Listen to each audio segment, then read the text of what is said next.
Assalamualaikum. Nama Aiman Hazim bin Muhammad Azam. Hari ini saya akan menerangkan buku e-book terbaru saya, which is Nisbah Harga kepada Pendapatan.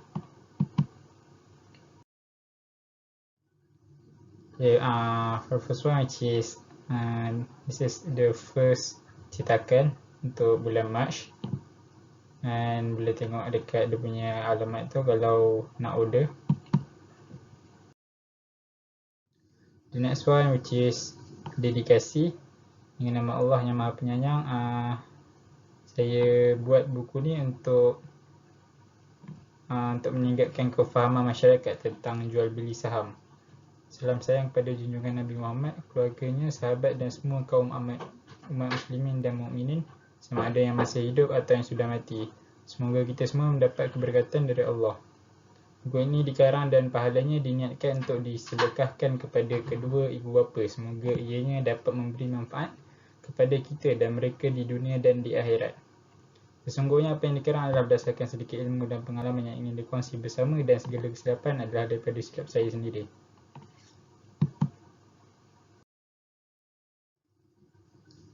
Justru saya mohon maaf jika ada penulisan saya yang tidak menepati cita rasa pembaca. Mungkin saya akan memperbaiki dari masa ke semasa. Ini untuk bertujuan untuk menjinakkan diri kita dengan pelaburan saham. Kat sini tengok definisi yang pertama. Nisbah harga kepada pendapatan ialah kaedah penilaian yang digunakan untuk membandingkan harga saham semasa syarikat dengan perolehannya. So kalau korang tengok nisbah harga kepada pendapatan /PE tu price to earning ratio, which is nisbah harga kepada pendapatan dalam bahasa Inggeris. So pengenalan nisbah harga dan pendapatan yang dibenarkan adalah nisbah harga dan pendapatan yang menggunakan model pertumbuhan Gordon, iaitu pulangan dijangka bagi pelaburan. So versi nisbah harga ni popular sebab dia menggunakan pelbagai konsep yang mendasari seperti cost equity. So cost equity adalah kadar pulangan yang diperlukan oleh pemegang saham untuk melabur dalam perniagaan. So biasanya kadar pulangan yang diperlukan berdasarkan macam biasa risiko yang berkaitan dengan pelaburan dan kadar pertumbuhan. Biasanya dia dipendekkan menjadi nisbah harga kepada pendapatan yang dibenarkan ataupun harga kepada pendapatan yang dibenarkan. So nisbah harga kepada pendapatan ni biasa digunakan oleh penganalisis pelabur saham yang diorang nak labur ataupun beli saham daripada sesebuah syarikat. So apa itu nisbah harga kepada pendapatan? Nisbah harga kepada pendapatan adalah salah satu metrik yang paling banyak digunakan untuk pelabur dan penganalisis menentukan penilaian saham dalam sesebuah syarikat tu. So kalau diorang tengok syarikat dinilai mungkin terlalu, harga saham dalam syarikat tu mungkin terlalu tinggi atau tidak dinilai, nisbah harga kepada pendapatan ni dapat mendedahkan bagaimana penilaian saham dibandingkan dengan kumpulan industri atau penanda aras. So nisbah harga kepada pendapatan membantu pelabur menentukan nilai pasaran sesebuah saham berbanding dengan pendapatan syarikat. Ringkasnya, nisbah harga kepada pendapatan ni dia tunjuk apa yang pasaran sanggup boleh bayar untuk hari ni untuk saham berdasarkan pendapatan pada masa yang akan datang untuk syarikat tersebut.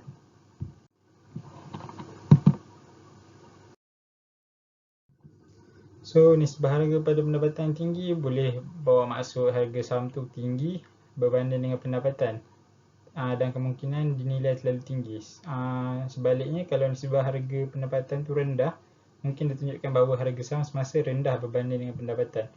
Tapi kalau nak banding bagaimanapun, syarikat yang kembang lebih cepat biasanya nisbah harga memang akan lebih tinggi. Contohnya seperti syarikat teknologi. Sebab nisbah harga yang lebih tinggi ni maksudnya dia tunjuk pelabur ni standby, memang diorang dah prepare untuk invest dalam syarikat tu kerana diorang expect syarikat tu akan berjaya pada masa akan datang dan mungkin akan memberikan lebih pulangan kepada mereka.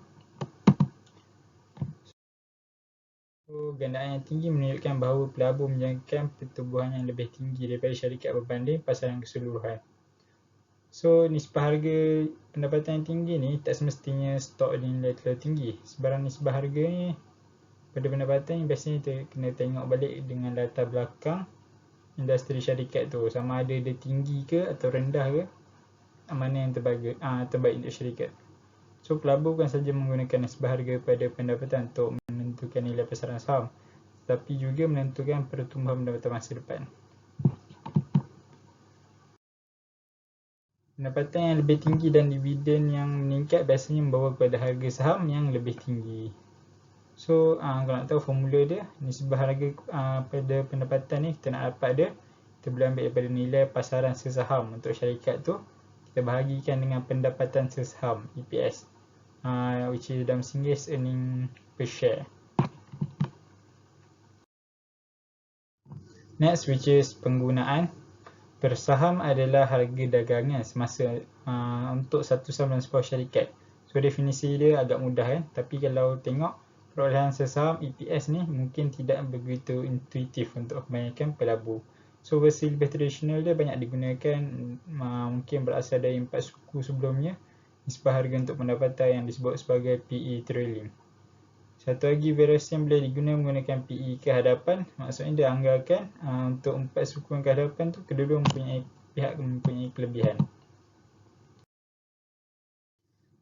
Dengan mereka pendekatan PE yang menggunakan data sebenar dan PE kehadapan meramalkan hasil yang mungkin untuk stok. So case macam yang kita tahu, formula nisbah harga kepada pendapatan, nilai pasaran sesaham bahagi pendapatan sesaham. Okey, bergerak dari asas, mari kita membuat pengiraan simple.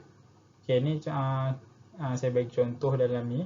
Contoh syarikat ABC ni mempunyai nilai pasaran sesaham $50 dan mempunyai perolehan sesaham sebanyak $2. So dengan menggunakan formula yang telah disebutkan sebelumnya, anda boleh mengira nisbah harganya dalam 25. So adakah 25 tinggi atau rendah? So kita tengok kepada kepentingan kepada syarikat. So let's say ada satu lagi company, syarikat RRQ. Syarikat ABC ni mempunyai PE sebanyak 25 dan syarikat RRQ contohnya dia mempunyai hanya PE dia hanya 10 saja. So syarikat ABC ni mempunyai nisbah yang lagi tinggi daripada RRQ. So ini akan menunjukkan bahawa kebanyakan pelabur menjangkakan pendapatan yang lebih tinggi masa depan berbanding daripada RRQ.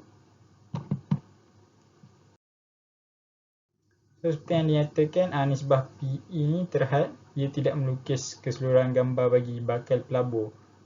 Tak semestinya kalau harga kalau PE itu tinggi atau PE itu rendah, mana yang bagus, mana yang baik, kita tak boleh nampak keseluruhan gambar benda tu. Sebab kan background dia kita kena tengok juga. So sebaliknya, alat pelengkap dalam peti peralatan kewangan kita. So langkah ke hadapan,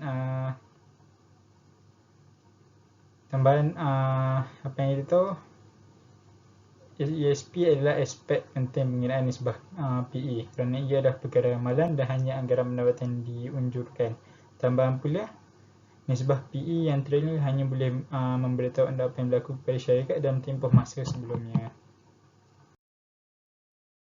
So mencari nisbah PE di TradingView. Okay, so contoh kalau korang untuk investor dan trader yang kat luar sana, so kalau diorang nak tengok PE tu dekat sebuah syarikat, mungkin sebelum diorang melabur, so mungkin diorang boleh buka TradingView dulu.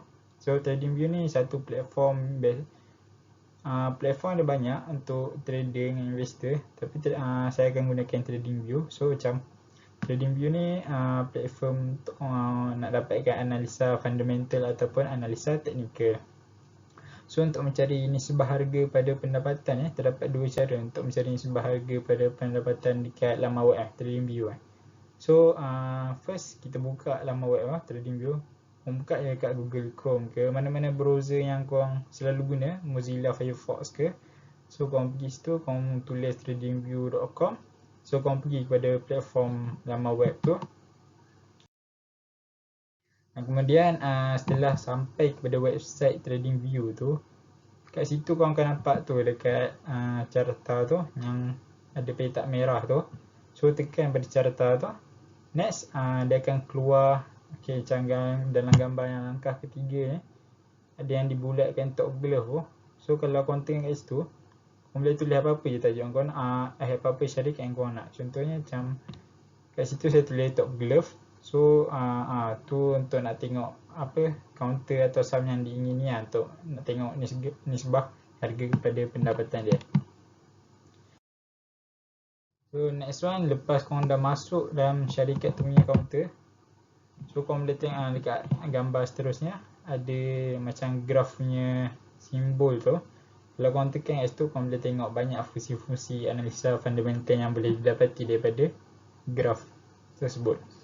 So korang tekan kat situ, lepas tekan tu nanti akan keluar butang statistik untuk mencari nisbah harga kepada pendapatan.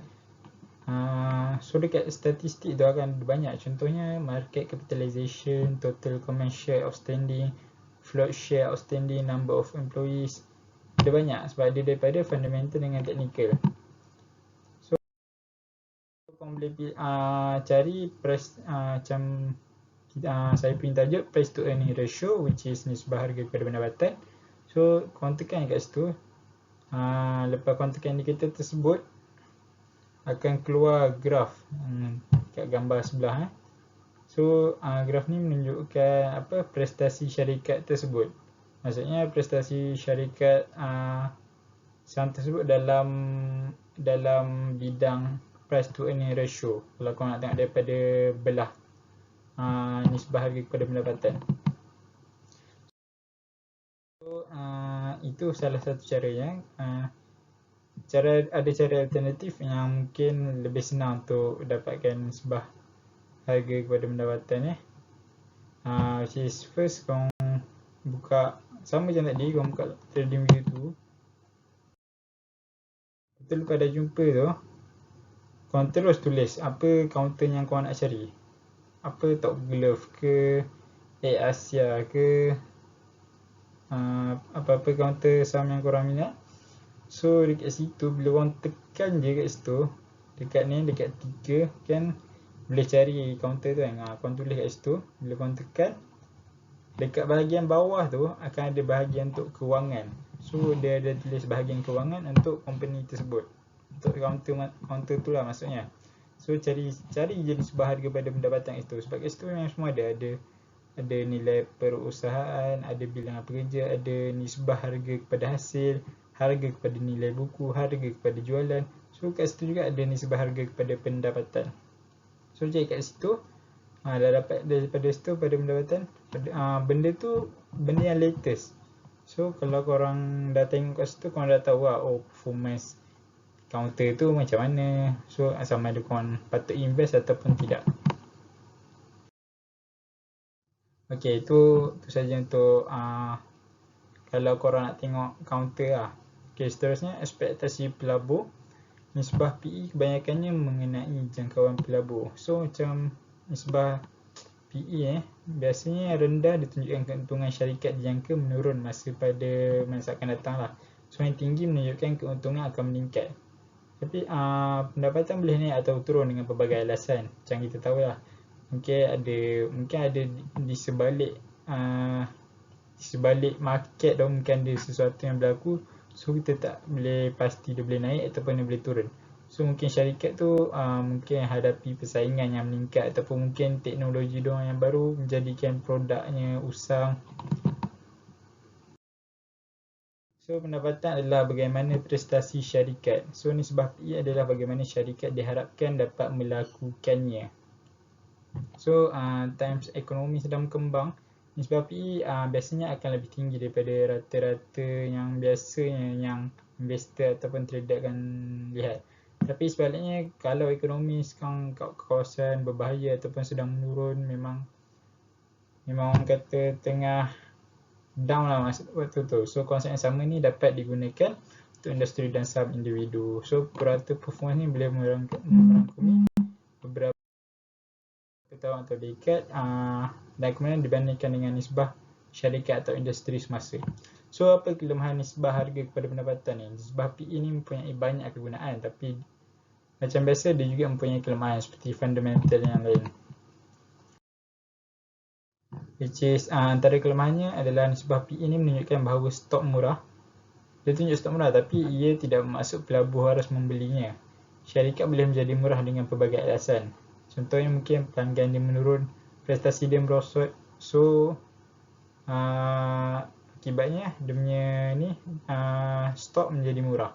So PE juga tidak dapat digunakan untuk membandingkan syarikat dari industri yang berbeza. Contohnya tak boleh bandingkan plantation dengan teknologi sebab dia satu industri yang berbeza. So nisbah PE tu mungkin gagal mengungkap masalah-masalah lain lah. Contoh macam hutang yang tinggi.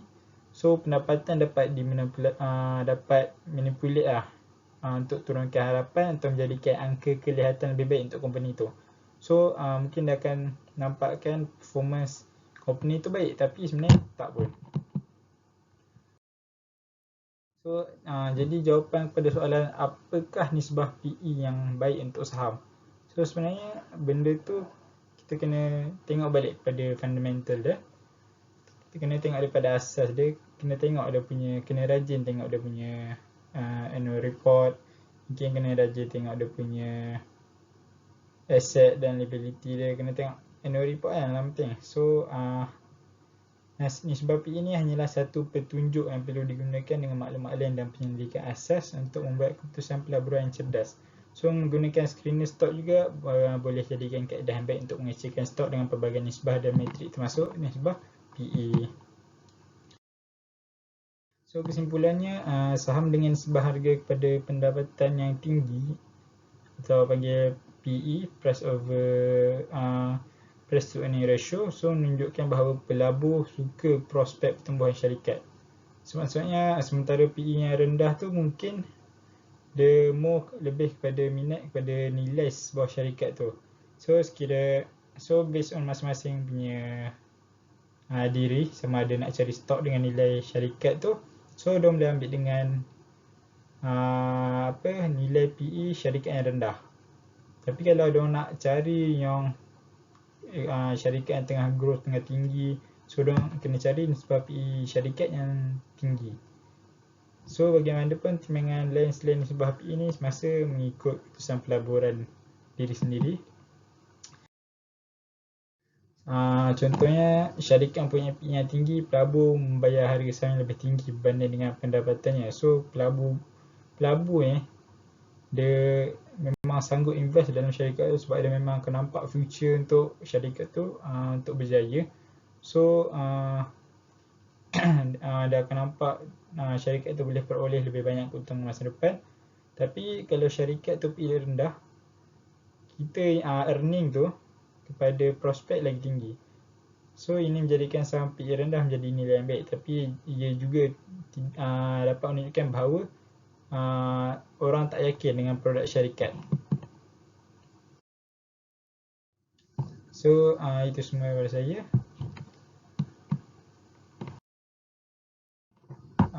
Thank you. Assalamualaikum warahmatullahi wabarakatuh.